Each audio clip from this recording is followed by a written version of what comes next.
பொது காலம் 2ஆம் வாரம், செவ்வாய்க்கிழமை. முதல் வாசகம் எபிரேயருக்கு எழுதிய திருமுகத்திலிருந்து வாசகம். அதிகாரம் 6, திருவசனங்கள் 10 முதல் 20 வரை. சகோதரர் சகோதரிகளே, கடவுள் நீதியற்றவர் அல்ல. இறை மக்களுக்கு நீங்கள் முன்பு தொன்றாட்டி வந்தீர்கள், இப்போதும் தொண்டு செய்து வருகின்றீர்கள். எனவே கடவுள் பெயரால் நீங்கள் காட்டிய அன்பையும் உழைப்பையும் அவர் மறக்க மாட்டார்.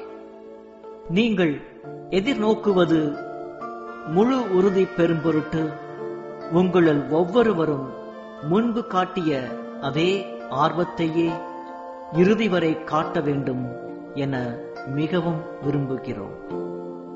இவ்வாறு நீங்கள் தளர்ச்சிக்கு இடம் கொடாமல் நம்பிக்கையாலும் பொறுமையாலும் இறை வாக்குறுதிகளை உரிமை பேராக பெற்றவர்களைப் போல் வாழுங்கள்.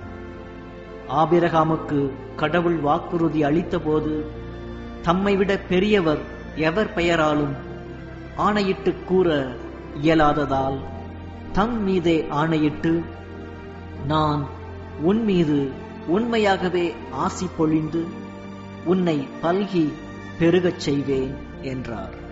இதன்படி அவரும் பொறுமையோடு காத்திருந்து பின் கடவுள் வாக்களித்ததை பெற்றுக்கொண்டார். தங்களை விட பெரியவர் ஒருவர் பெயரால் தான் மக்கள் ஆணையிடுவர். எல்லா சச்சரவுகளிலும் ஆணையிட்டே முடிவு கட்டுவர். அம்முடிவை ஆணை உறுதிப்படுத்தும். அவ்வாறே கடவுளும் தம் வாக்குறுதியை உரிமை பேராக பெற்றோருக்கு தம் திட்டத்தின் மாறா தன்மையை மிகவும் தெளிவாக காட்ட விரும்பி ஓர் ஆணையால் தம் வாக்கை உறுதிப்படுத்தினார். மாறா தன்மையுடைய இவை இரண்டையும் பொறுத்தவரையில் கடவுள் உரைத்தது பொய்யாயிருக்க முடியாது. அடைக்கலம் தேடும் நாம் நம் கண்முன் எதிர்நோக்கியுள்ளதை விடாமல் பற்றி கொள்வதற்கு தளரா ஊக்கம் கொண்டிருக்க வேண்டும். இந்த எதிர்நோக்கே நம் உள்ளத்திற்கு பாதுகாப்பான உறுதியான நங்கூரம் போன்றுள்ளது. இது கோவிலின் திரைச்சீலைக்கு அப்பால் சென்று சேர்ந்திருக்கிறது. நமக்கு முன்னோடியாய் அந்த திரைச்சீலையை கடந்து இயேசு அங்கே சென்று சேர்ந்திருக்கிறார். மெல்கிசதேக்கு முறைப்படி என்றென்றும் தலைமை குரு என்னும் நிலையில் நம் சார்பாக அவர் அங்கு சென்றிருக்கிறார். இது ஆண்டவர் வழங்கும் அருள்வாக்கு.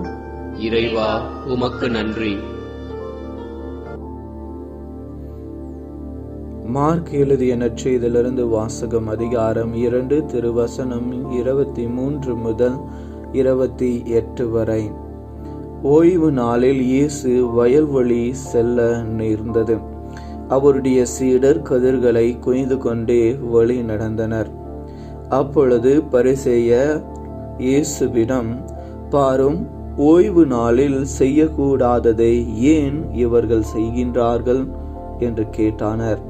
அதற்கு அவர் அவர்களிடம், தாமும் தம்முடன் இருந்தவர்களும் உணவின்றி பசியாயிருந்தபோது தாவீது என்ன செய்தார் என்பதை நீங்கள் வாசித்ததே இல்லையா? அபியாத்தர் தலைமை குருவாய் இருந்தபோது தாவீது இறை இல்லத்துக்குள் சென்று குருக்களை தவிர வேறு எவரும் உண்ணக்கூடாத அர்ப்பண அப்பங்களை தானும் உண்டதுமன்றி தம்மோடு இருந்தவர்களுக்கும் கொடுத்தார் அல்லவா என்றார். மேலும் அவர் அவர்களை நோக்கி, ஓய்வு நாள் மனிதருக்காக உண்டாக்கப்பட்டது, மனிதர் ஓய்வு நாளுக்காக உண்டாக்கப்படவில்லை. ஆதலால் ஓய்வு நாளும் மானிட மகனுக்கு கட்டுப்பட்டதே என்றார். இது கிறிஸ்து வழங்கும் நற்செய்தி.